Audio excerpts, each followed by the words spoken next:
To give some quick background, the B-36 Peacemaker was a monstrous bomber constructed for the United States Air Force in the decade following World War II, and it was the official replacement to the B-29, which is the aircraft that dropped the atomic bombs on Japan in 1945.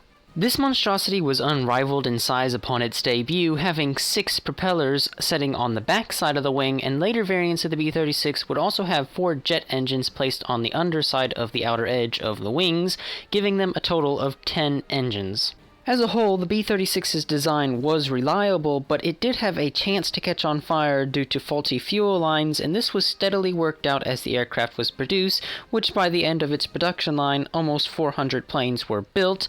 In the end, it had a rather short life due to the fact that it was technically an outdated design due to being in the jet age, and it was officially replaced by the B-52 nearly 10 years after it entered service. Today, we are going to be taking an in-box review of the original Monogram 1/72nd scale B-36 Peacemaker. Upon its debut, this was the largest plastic model aircraft you could purchase. Unfortunately for all of the B-36 fans out there, this kit is out of production, so if you want this kit, you need to purchase it when you find it, or else you might never get another chance. Without any further stalling, let's go on ahead and take a look at what's inside this box.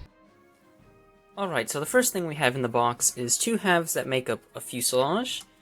In the end, it is very nicely detailed on the outside for the age of the kit, being from 1980.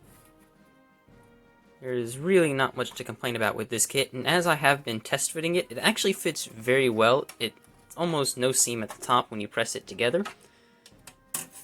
On the inside, they created panel line details for where it is necessary.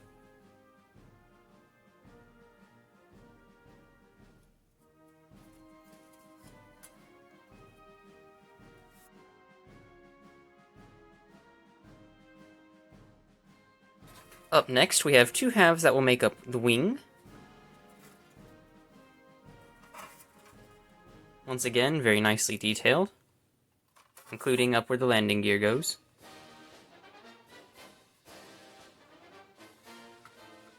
And much like the fuselage, the 2 halves of the wing actually fit together fairly well.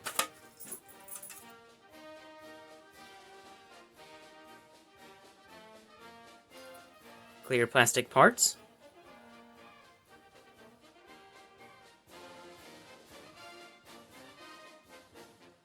This rack has the bulkhead that will support the wings on the model, the cockpit, landing gear doors, landing gear. It also has 2 of the 6 propellers. One of the blades is broken off the propeller, but that should be easy enough to fix.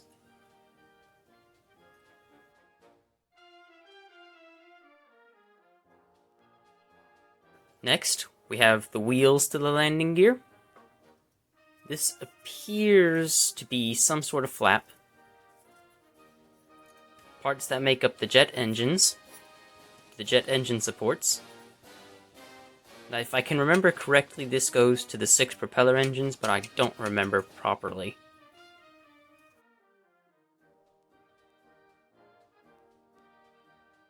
Next, we have a rack with the other wing still connected to it. 80 bombs. I believe these are either 500 or 1,000 pound bombs, but there are 80 of these. 1 of the defensive machine guns. And the other 4 propellers, 1 of the propellers has fallen off, but it is in the box and it is still intact, so I still have all 6 of the propellers. And these will allow the propellers to spin once when they're connected to the engine.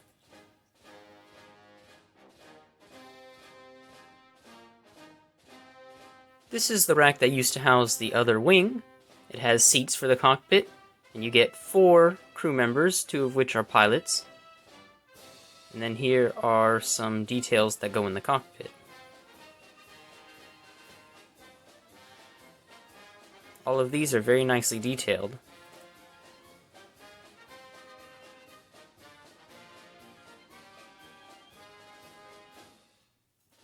Here we have the tail horizontal stabilizers, more wheels. These are the gun directors that will go in a series of windows along the fuselage of the aircraft. Here's another machine gun for the aircraft's defense, which it is the only other one. The rest of the aircraft is undefended.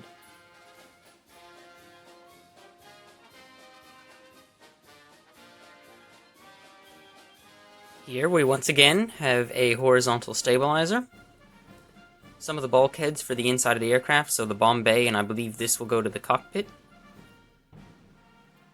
And then just some structural supports for the bomb bay's bombs.